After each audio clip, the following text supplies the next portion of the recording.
Welcome to Listen Up with Annie. This video is specifically designed to help you improve your listening skills by filling in the blanks with essential keywords. While listening, you should focus carefully on your listening.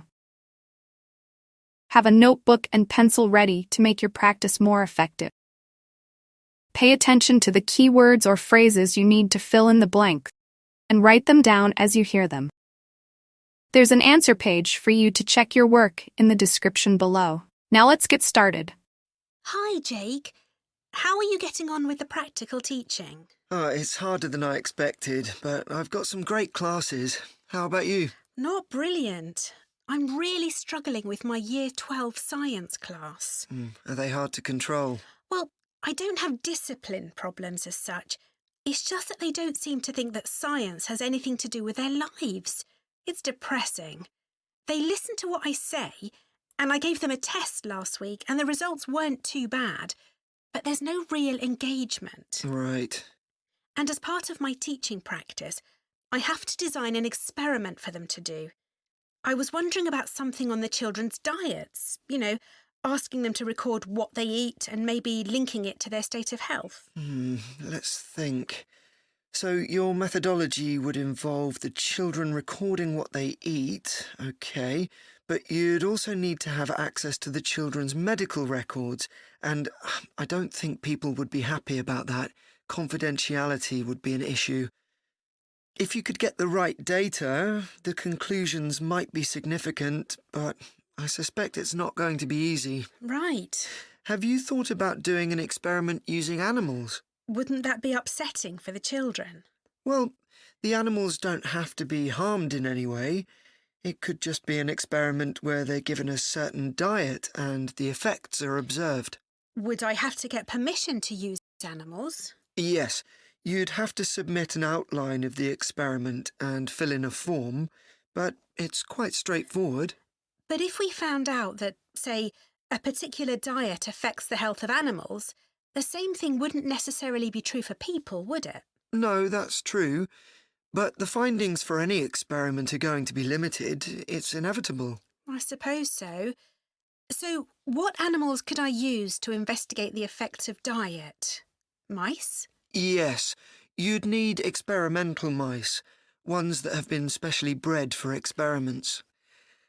OK, so what will your experiment be investigating exactly? Well, something to do with nutrition. So maybe we could look at food supplements, things like extra iron and extra protein, and their impact on health. That might be rather broad.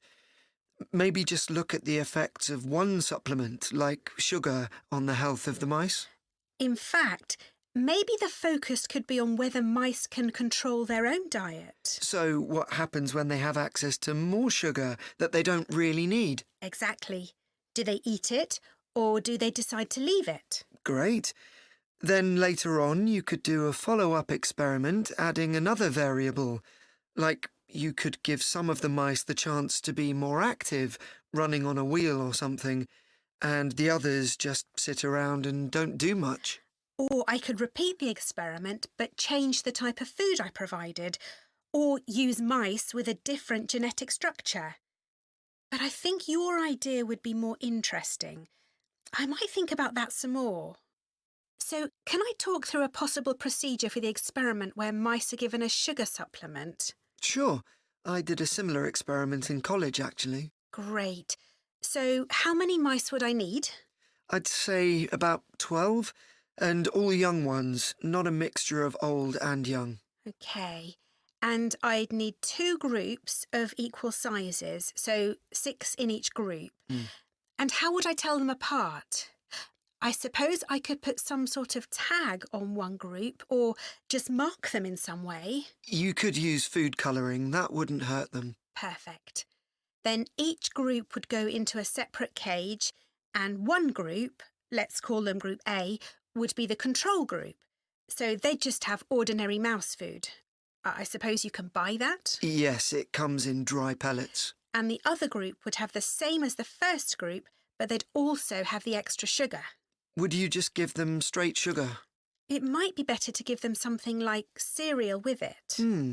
Then you'd need to weigh the mice, I should think, once a week. And you'd need an electronic balance. But we can't hold them on the balance or it'd affect the reading. Exactly. So you need something called a weighing chamber to stop the mice from running away.